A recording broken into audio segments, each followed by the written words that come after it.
once I spent $100,000 on a car cash, I was like, that's the most money I will ever spend on a car. I was convinced of that. However, things quickly changed.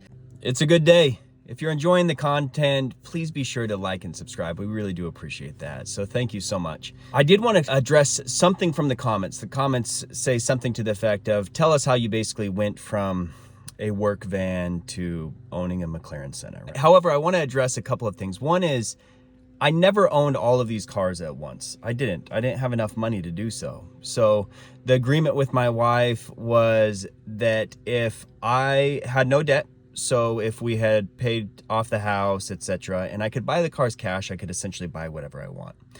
And that was something she made when we were living off of $20 a month. My personal stipend was $20 to go and use for disposable income to buy a soda or a candy bar or go out to lunch or something like that. So that's what I had. I'm 41 years old now. My wife and I got married when we were 22, so she made that agreement well before we had any sort of money. So when I had the work van, I essentially was flipping houses. So that's what I was doing. I was buying and selling and flipping houses. I bought, fixed, and sold maybe 60 houses, bought, fixed, sold, and started small. My first one was $18,000, bought, fixed, and sold it. And then I bought like a duplex and painted it, re-tenanted it, and sold it, made $18,000. I remember that. Then started buying 6 units. I bought 6 units.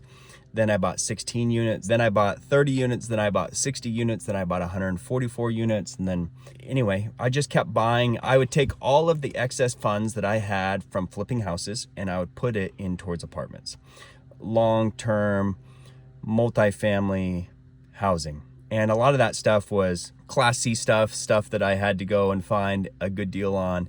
Did a lot of the self-management myself, would take the phone calls late at night. We had one guy die. I remember getting that phone call. If there was leaky roofs or anything like that, I would take those phone calls. So I cut my teeth on real estate, buying, fixing, selling, then kind of transitioned into multifamily, kind of moved my way through that. But again, playing a very active role in that so that I could understand it. As I transitioned away from buying, fixing, and selling houses, just naturally I kind of fell out of love for it. I stopped really wanting to like do the fixing, doing the repairing. So I was subcontracting out and buying and finding the houses. It was just a lot. So I wanted to transition that over into multifamily.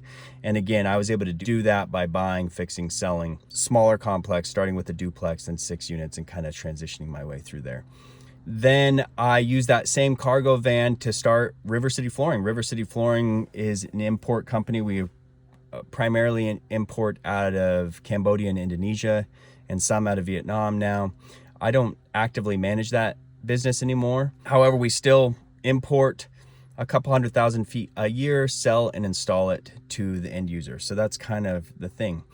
And again, I lived very, very frugally. So I live in a sensible house that was paid off. I had lived sensibly well below my means.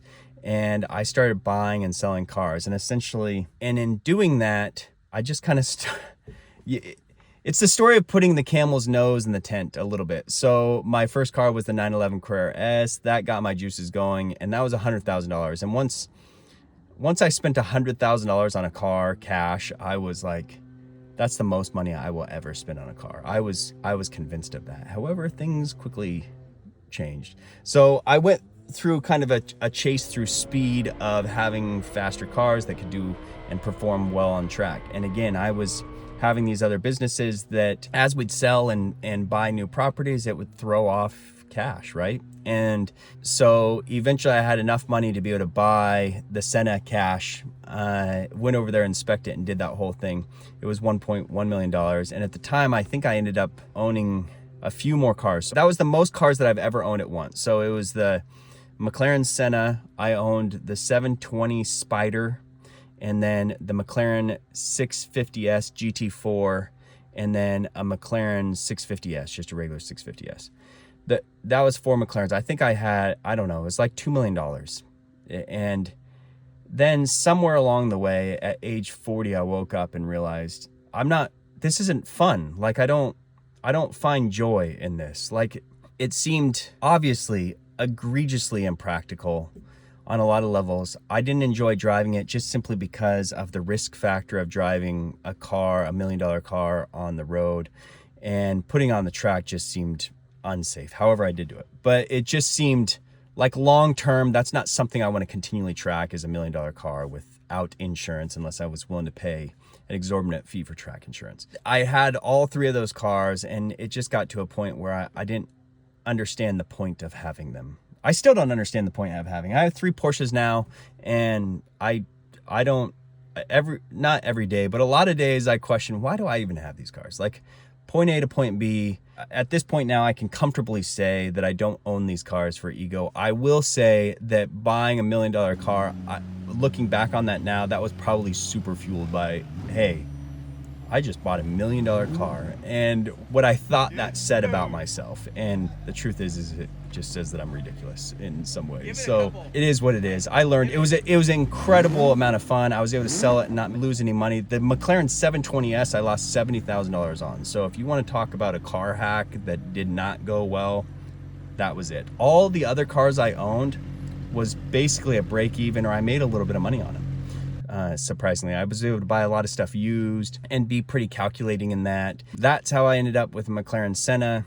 It was primarily in short from real estate that transitioned into starting this flooring business because I was buying houses that needed hardwood floors in them. So I figured, worst case scenario, if I pre-buy all of these shipping containers of hardwood floors and I can't sell it, I can put it in these flip houses, and no harm, no foul. So that's the long and the short of the story of how I bought, owned, and drove $2 million worth of cars at once. You're more than welcome to watch the channel and find joy in some of this stuff, but to buy them just to buy them doesn't make any sense. So that's why I'm of the opinion now, buy cars that you want to keep and own and love. And so I will say this about the 3 cars that I own. I love them all. Like the cars I own now, I chose because I really, really enjoy the cars. They serve a practical purpose. And because it's Porsche, it's at least reasonably priced. Now, granted, there's Honda Accords and Toyota. I get it. I understand. Those cars are infinitely better utilized and serve a greater purpose. However, I kind of like the Porsche. So I choose to drive Porsche. However, I own all the cars cash. And if there was ever a time that I need to sell them, I'll sell them. That's no problem. If it was for business or for personal needs, I would sell them in 2 seconds. So there you have it. Again, thank you. And if you enjoyed anything, feel free to like and subscribe. If not, I wish you a good day. Cheers.